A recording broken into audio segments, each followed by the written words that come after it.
There's something about standing up here and people's eyes looking at you. There's something about it. Personally, I think it's biological. I think over thousands of years we figured out that when we stand in front of our peers, we are going to be judged. Doesn't matter what facet of judgment it is. We're going to be judged by how we look, how we dress, how we talk, all of it.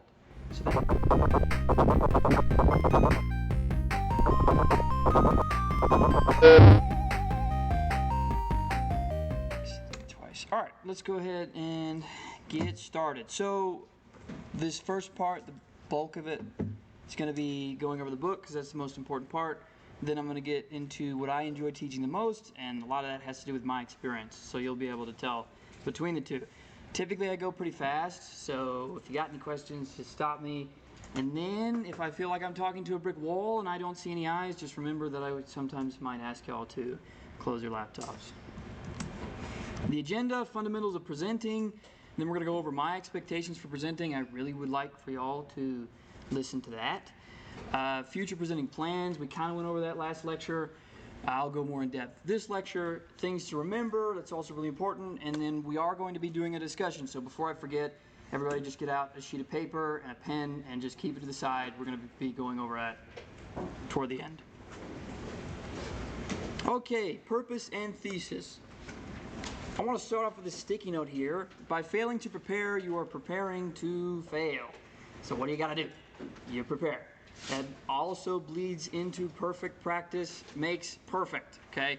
So typically with presentations, especially if they're very, very important to you, say for instance you're pitching to an agent or something of that nature, it's a good idea to make a purpose and a thesis, okay? So specific purpose, the main goal for your presentation. Pretty straightforward. The thesis is crystallizing that main message, so making it more clear to you so you understand it so you can drive it. Okay? Purpose statement is the declaration of your specific goal for your speech, and a focused purpose statement is specific, selective, and declarative. So specific, not broad. Selective, doesn't have too many. That's why it just says just pick one in parentheses. And declarative, it is straightforward, not a question. Does anyone need to write this stuff down? I will upload these to Blackboard, okay? So just stop me if my speed is a little too fast. Drafting a thesis statement. If you only had one sentence to deliver your entire speech, what would it be? This is honestly a little bit harder question than you might expect. So I gave you an example. The reason why I'm standing up here today is to tell you that the fundamentals of presenting are confidence, knowledge, and preparation. If I could walk out the door right now, that's what I would do if I could tell you that one sentence. The fundamentals of presenting are confidence, knowledge, and preparation. Okay, remember that. What do you want your listeners to remember? It's a great question to start preparing any of y'all's presentations. A good thesis statement follows these guidelines. Be concrete, not vague, so just understand what you're talking about. Make a statement, not a question. Be flexible to the findings of your research. I hate to tell y'all, but in academia, it doesn't matter what research you find, there are always going to be criticisms. Always. Does not matter what it is. Okay? So you got to sometimes be flexible with that sort of stuff. And then be truthful. A lot of times I'm truthful with y'all. If I haven't practiced these sort of things, I will tell you. And it makes it more personable. Okay? Just don't stretch the truth either. Typically people can tell. Body of speech. So the main points. A lot of this stuff I think we understand. Main points is a statement expressing a specific idea or theme related to the speech topic. We hover around 3. The book says 2 to 5 main points. Okay, we hover around 3. Let's see. Main points should be written in complete sentences, just especially so you understand them better. All right, because sometimes even myself, I love presenting. If I put things in bullet points and I don't make them in complete sentences, sometimes I will forget, and sometimes I will lose my train of thought. So you make your main points in complete sentences, okay? They need to be related and all tie back to purpose and thesis. That's consider presentations kind of like a mini story. What makes a good story is that you tie the end with the beginning. It completes it, okay? And also people will be able to tell that often too. Use subpoints to support your main point. You can also do that to make things aesthetic. And then organize main points and subpoints in order of importance.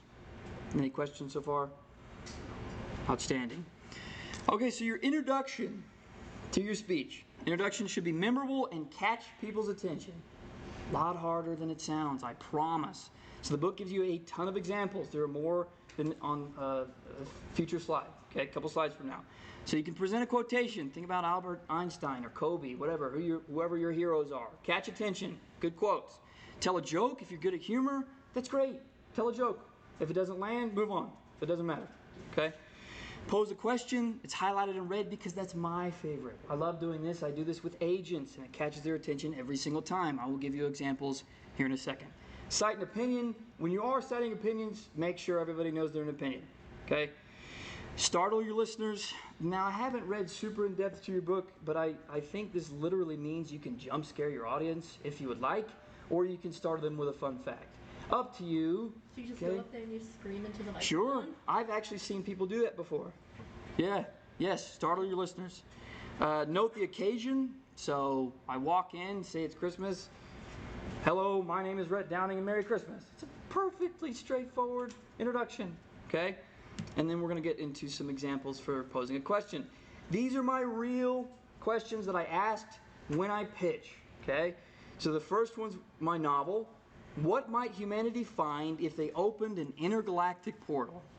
Wow, makes your mind start racing. And I tell you what, I sat down with my agent, I asked him that question, and guess what he did? He immediately said, okay. He was immediately interested.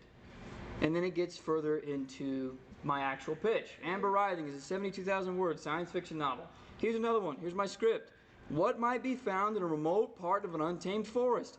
If you noticed, your imagination goes wild. What might be found? It catches attention. You're traditionally published? No, I'm trying to get a contract. Oh, okay. Yeah. I'm pitching to agents currently. I thought you were self-published. Yes, got 5 self-published and a couple I'm trying to traditionally publish. Nice. Yeah. So those are some good examples, and that's what I like the most, are questions. I format all of my pitches. The very first thing is a question. So here's some more of those examples for introductions. Identify something familiar. This, I think, means, oh, look, we're all looking at the Eiffel Tower right now. Wow. Incorporate technology if you have the means and it does not mess up. Okay, you do be careful with technology, but it's a great intro. A photo or a video. Say, for instance, I had me up there. Y'all didn't know who I was. And I have all types of cute animals. Everybody loves that, right? Build your credibility. It's highlighted in red because we'll get into it here in a minute. I think it's one of the most important things you can do is build your credibility. And then preview your main points. So there's a whole bunch of different options you can choose from.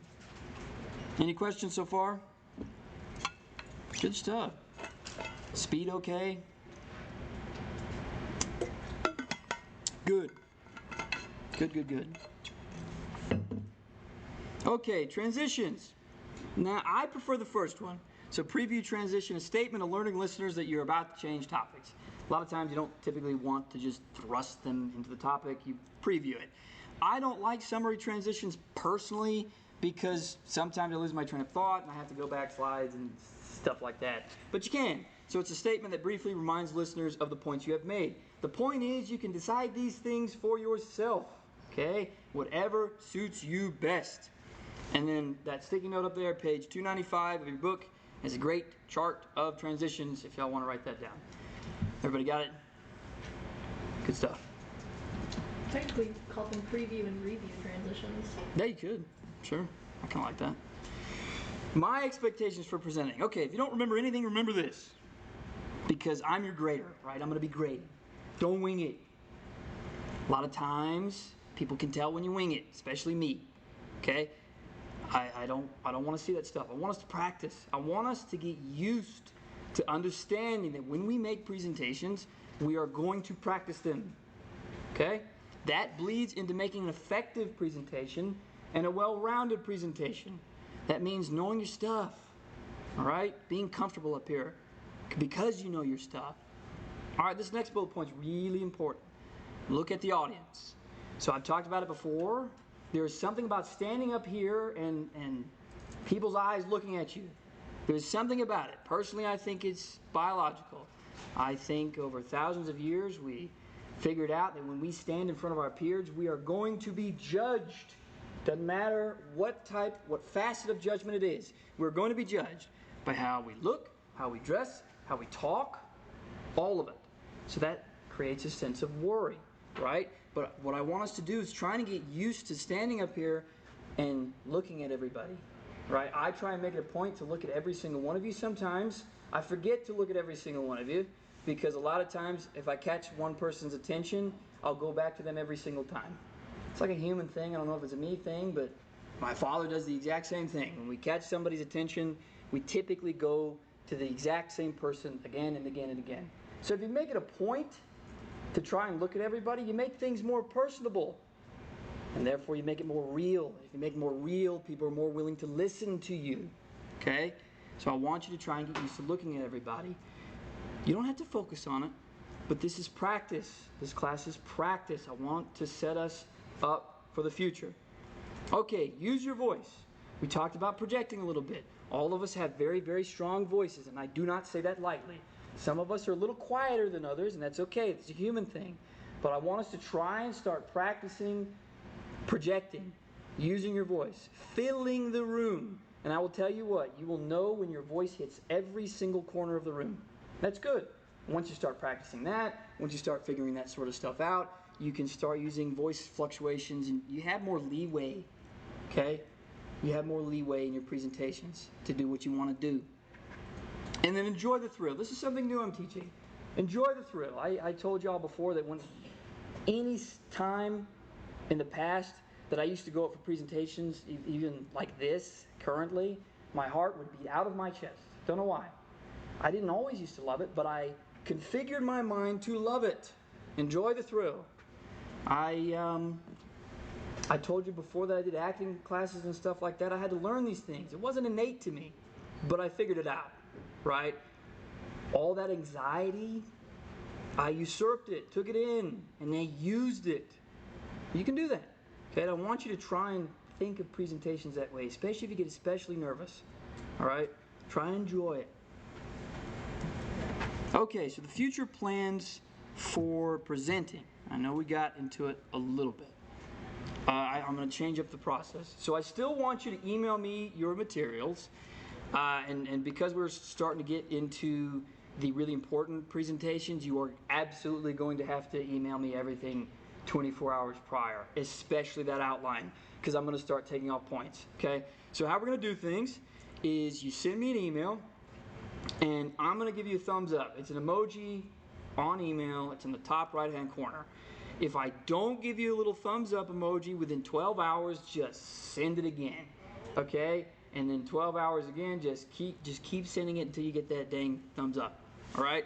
And then on the day of presentations, what I'm going to do is I'm going to make a Google or OneDrive, and I'm going to put all y'all's presentations in there, and then someone can come up. I'll call the person. They come up. They do their presentation. I'll call the next person. They come up. They exit out of the presentation and then find theirs. So I won't have to come up here. I'm going to sit back in the back to make sure we're all, not playing video games and on our phones and all things of that nature. But that will be the plan. And I think that's a solid plan as far as I can tell. We'll play it by ear. Does that make sense to everybody? So you can still email me your presentations, and then on presentation day I'm going to have it in the folder. And then you come up and find it in that folder. Good. Okay. Things to remember. So, personability. That bleeds into eye contact. Personability, I think, is really, really important. I harp on it a lot because when you make things more personable, people are more willing to listen to you. And that's really, really important for presentations because not everybody listens to every single thing. Okay? And it's rough. So that's why if you make things more personable, you make it one-on-one. It's kind of funny and paradoxical. I don't see this as 25 students in front of me. I see this as me talking to 25 individuals. Okay? I'm just talking to you directly. Every single one of you directly. And because I make that more personable, or I try to, there's a good chance you might feel a little bit more connected to the presentations. Okay? So consider that when you're going over y'all's presentations. Credibility. Okay, so there's a few ways you can establish credibility. Now, since we're young, we really don't have to worry about it all that much, all things considered right now, okay? When you get older, it's going to become more and more important, especially if you stick with presentations. And I wanted to go over two different ways. So there's a subtle way, which is how I like to do it. If y'all will remember, one of the first times I talked to y'all, I said, yeah, I've done acting classes and theater and prose and poetry, and I competed at state a few times in a row. Okay, I'll give you more credibility. I talked at my church a lot. Okay, I did sermons quite a few times. That's just subtly building credibility. I didn't make it a point that first time I talked to y'all. I briefly mentioned it, and then I moved on.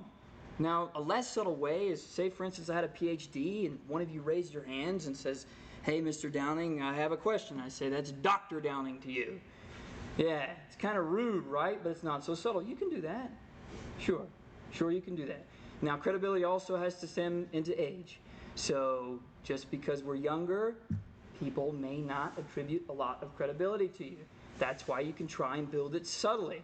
So that's why I try and build mine subtly with all the presentations I've done. That's why I try and build mine subtly with the books and the agents I've met and all things of that nature. Does everyone understand that? Good. Let's see. Preparation? Okay. Do you really think that TED Talk speakers go on stage ill-prepared? Absolutely not. Even the guy whose whole speech was about having nothing to say prepared something. Yes, prepared. Absolutely. So every single one of you, right now, I want you to imagine walking on stage for a TED Talk, whatever subject you want, whatever you like, in front of thousands of people. All right? Thousands. Do you want to be prepared? Yes. Now, the answer isn't just a yes, okay? It is an outstanding, straightforward, zealous, abso-freaking-lutely. All right? That's what I want us to get used to. Now, not all of us may be doing TED Talks. Maybe some of us might be. But that's the point of this class, is that I want to build that baseline. I want to see preparation. Now, I think I mentioned before that there can be too much preparation. I always say play it by ear. If you feel like you're doing it too much, just stop. If you feel like you still want to go over it, keep going over it. I'll use me as an example. Typically with really, really important presentations, like if I'm trying to pitch to an agent, I do it till 4 o'clock in the morning because that's what I like to do. That's me personally. You don't have to do that. And then also, typically I suggest that people do it in front of others. I don't often like to do that, but that's me personally. I want you to figure these things out, okay? I want you to figure these things out so you can build the best presentation possible. All right, this next note I really, really enjoy. Do things to help you during presentations. I've never seen anyone else do this but me, and I kind of figured it out on my own.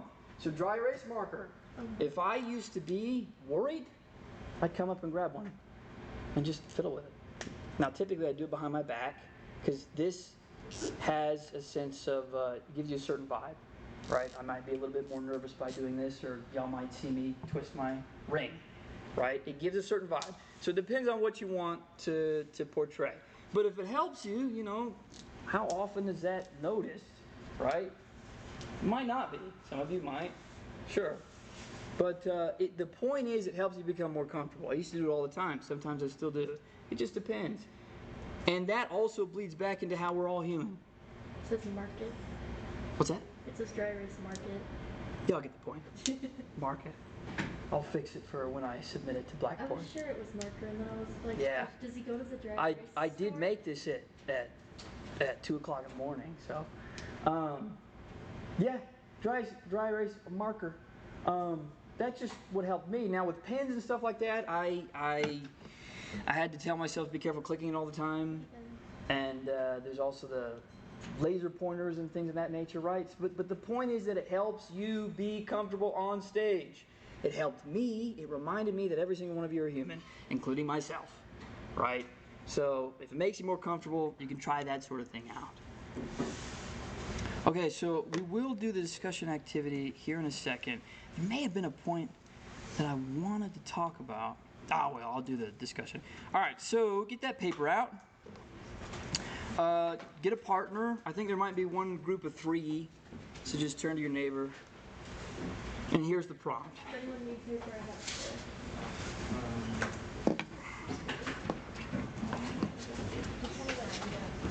Oh, and I will go to each group, but I'm going to ask y'all to discuss, like, with me. So, someone's going to have to speak.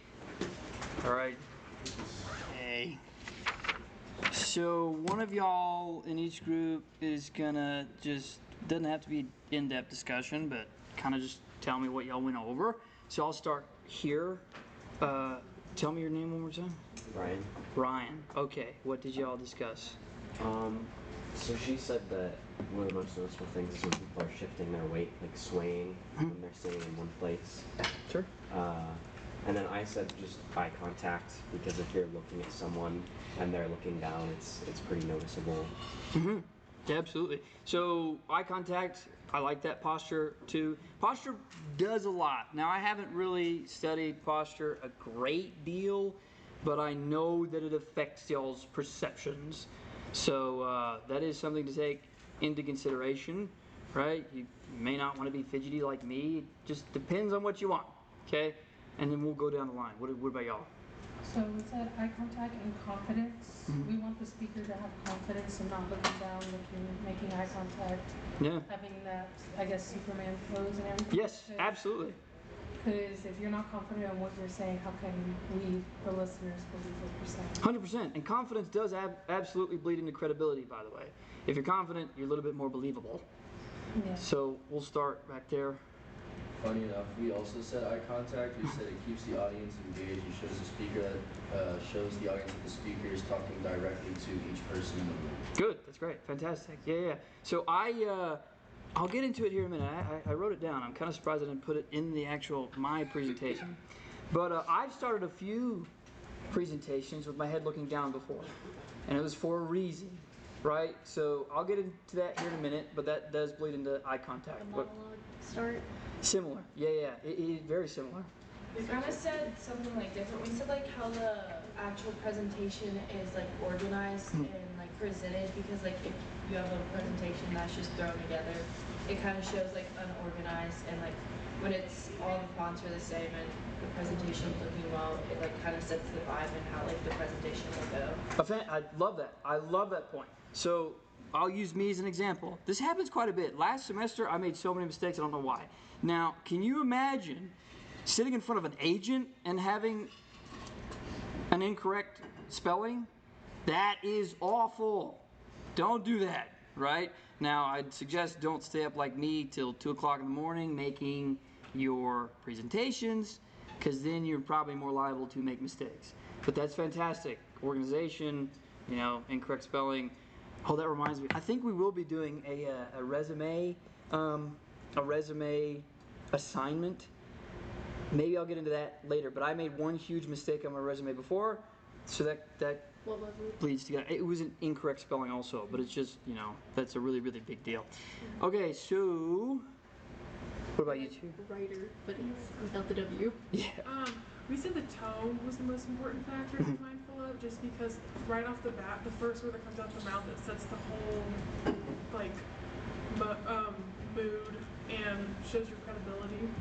Yeah, mood. Okay, so do you have any, off the top of your head, can you think of any tones, like vocabulary words for tones that might set the stage for a presentation? Like you were saying, like cocky or like dictator kind of. Yeah. Yes. Like welcome or something. Great. Yeah, absolutely. And then it's very off-putting Mhm. to an audience. Did everyone hear that? Good. Outstanding. Okay, what about you guys? We both agreed on presence.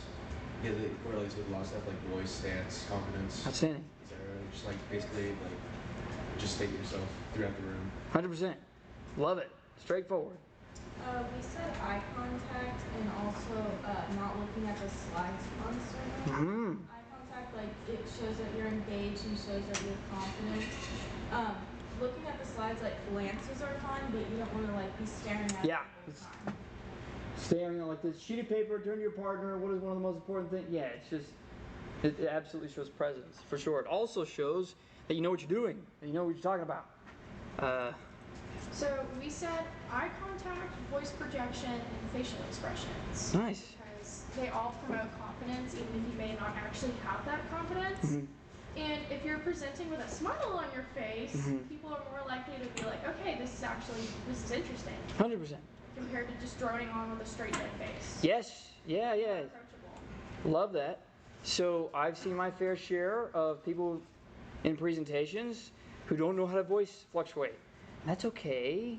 Sometimes you'll be able to tell if someone's really monotone. Most of the time, people won't listen to monotone. That's why I like voice fluctuations a lot. Okay. What about you? We talked about like how clear the speaker is when they're talking, how much you can understand them, and how many filler words they use in their speaking, such as like or stuff like that.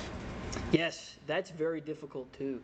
I've been working on that for years now. So just using me as an example, it might also take y'all years to not use filler words.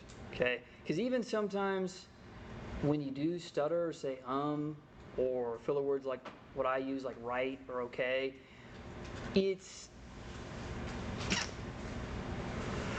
can lose your train of thought sometimes, even if you pause. Okay, so that is something to think about. Yeah, go for it. I mean, I've got basically everyone saying. Good.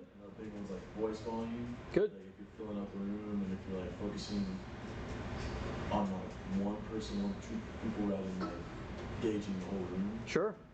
Yeah. That is still outstanding, by the way, if people have the exact same answers. Because if you'll notice, if we all have the exact same answers, maybe that's telling you all something, right? Maybe that's something you ought to pay attention to. What about y'all back there? We said confidence, credibility, because if the presenter's more knowledgeable about a topic, that would make him more trustworthy, and people will want to listen to them more. Yes. Pay attention. 100%, and pay attention. Very important. Did you already with? Okay, outstanding. Did I go through everybody? Yes. Great. Okay, I have one more note that I just wrote down for y'all, and I think we're making great time. So I want y'all to start thinking that presentations can be engineered. I've never heard this taught before. That's why I want to teach it. I want you to start thinking that presentations can be engineered. The result. What do you want from your audience? Okay? So for my presentations, the result is dependent on what I want from the audience. So I gauge emotions this way. All right? So maybe I want to portray sadness or anger or love or caring or kindness, whatever. Okay? It depends on what you want from the audience. Think of it also in a sense of the 5 senses. So did y'all know that lavender is often used in psychotherapy because it's often used for calming and soothing techniques? Yeah. Isn't that wild? So think about how if I were to get, I gotta turn this off, I don't want the camera looking at y'all. If I were to get really close to y'all and come over here, right? Have you ever thought about what your audience might smell? You certainly don't want to smell bad, right? Right? So you put on cologne. My presentations often dictates the cologne I wear, the type of cologne, the smell. Every single thing is predicated on what I want from all of you. Okay? So from how I dress, how I talk, how I walk, how I smell, all of it. Okay? So I want us to steer away from the idea that presentations are whimsical and the results are whimsical. No. I think you can engineer what you want from people. So if I want you to get a sense that I'm a very credible person, I'll show you all the things that I've done, right? Or if I want you all to get a sense that I'm a very caring person, I'll show you all, I don't know, just an example off the top of my head that I've never done before, but if I had, all the animals I've rescued, right? Yeah. So I want you to start thinking about that sort of thing, okay? Just because I think if we start steering this direction, we can start building presentations that are more sturdy. Because when it comes to whimsical presentations, I used to think that's what they were. And I used to kind of just piggyback off of the randomness that was coming out. It doesn't have to be random. Now, what comes with this, last point, is that it can be too engineered. If something is too engineered, it's robotic. It seems robotic. That's where personability comes in, and things, and personality and confidence and things of that nature. Because you still want to come across as human, and not that you're actually trying to fish things out of people. Okay? All right, that's all I have for y'all. Get out of here.